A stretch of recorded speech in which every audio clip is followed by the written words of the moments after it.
What's up, everybody? Aaron here. Welcome to another episode of Gideon's Tactical. Today, it's time for an update on the GSO-5. I've gotten a lot of questions and people asking me, hey, when are you going to do the update?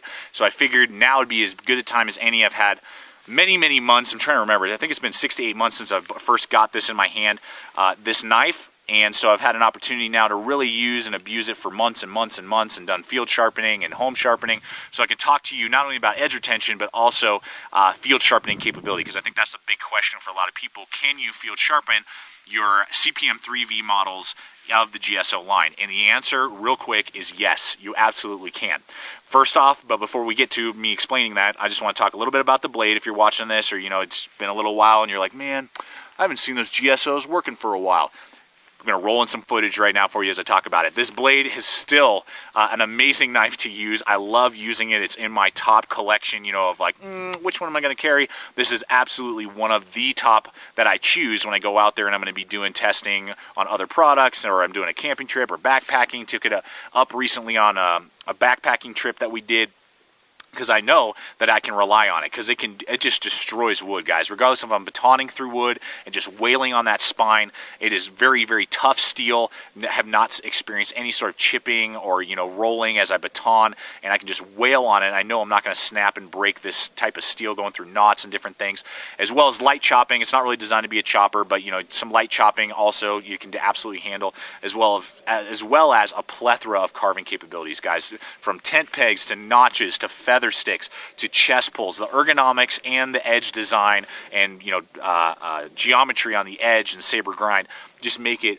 superb at camp tasks and bushcraft tasks. I mean, you can just go and go, and you're just loving it, and you're seeing what it's doing to the wood, and you're just removing so much material. It's a blast to use it, and one of very few knives that can even come close in its cutting capabilities of destroying wood like the GSO-5 can, and any of the GSO line, because of what they do over there with the saber grinds and edge geometry. So with that being said, and again, Ergonomics Fantastic, love the ergonomics. So edge retention, first off, use this, and the only way I can describe this, and this is how I'm going to set it up, is when I would normally be testing the edge on my BK2 or my SE6. I've been using it for a long time, and it comes time and I'm like, okay, I'm going to start testing out the edge, and I would be expecting to maybe see some dulling, maybe a little bit of rolling a little bit in my 1095, or some burrs starting to show up.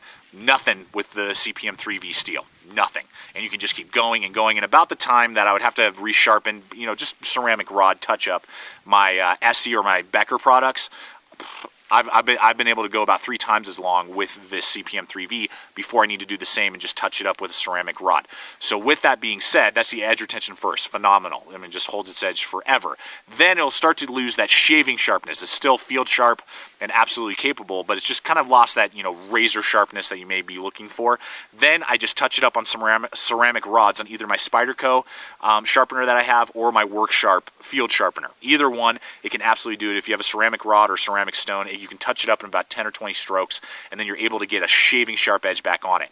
Now, I have not chipped out this one or gotten any really brutalized edge damage to this, because I take care of my blades just like a gun. If you clean your gun pretty regularly, it'll last forever.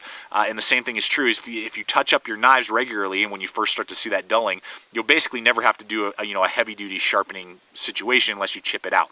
So I've never had to do something super heavy with this model, but with my GSO-10 that we previously reviewed in CPM 3V, I was doing some chopping, and I accidentally nicked a rock as I was doing my chopping, and I got a chip in it. So I was like, oh boy, this is going to take hours upon hours. I'm going to have to take it home. I was out in the field, reviewing the knife, and I was like, I'm going to have to take this home and spend hours upon hours to try and get this factory edge back on it, and then I'm going to probably end up having to just send it back to Survive anyway, blah, blah, blah, and I'm really ticked off. But I happened to be reviewing the same day just the Easy Lap butterfly style diamond stone field sharpener. So it's just simple, grit. I think it was 250 and 500 or 600 were the grits. So I was like, you know what, let's just give it a shot. So I did it in about 30 strokes each side. I was able to completely remove the chip. The chip was gone.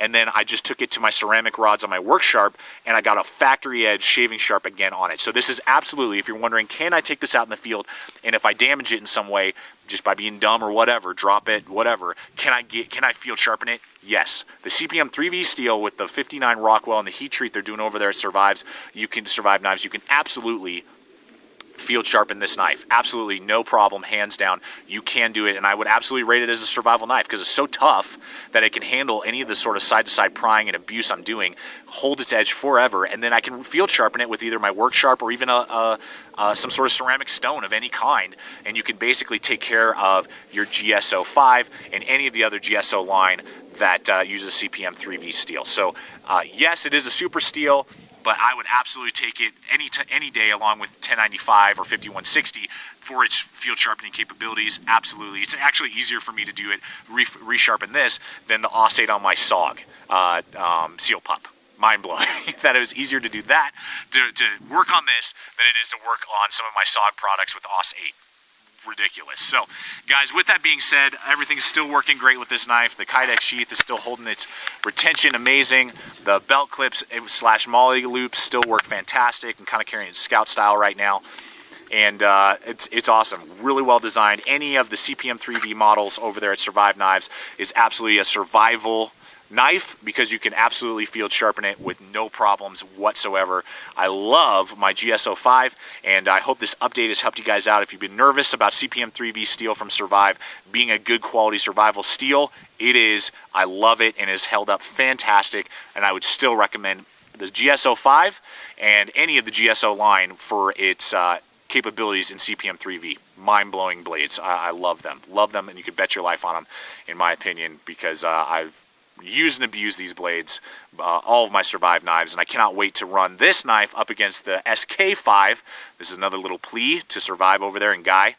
Cannot wait to get my hands on the Survive SK-5 and do a review side by side with these two to kind of show you the differences as well and some of their capabilities. And I don't know when the SK-5 is coming out, but I can't wait to review that for you guys out there in YouTube land, all you blade addicts. Kind of rambling at this point. I'll wrap it up. GSO, any of them are awesome, and particularly my GSO-5 with the CPM 3V, worth a purchase. Thanks for watching. Well, everyone, thank you so much for watching this particular episode of Gideon's Tactical. Please subscribe, comment, like the videos, share the videos, and check out our Facebook page. You can find it on the YouTube homepage at Gideon's Tactical. Like our Facebook page where you'll get updates of upcoming videos, you'll get photos, as well as upcoming gear, new gear releases, that products and companies that are released, as well as behind the scenes footage and bloopers that you'll never see make it to YouTube. So thanks so much for watching, everyone. Stay equipped, stay prepared. We'll see you out there.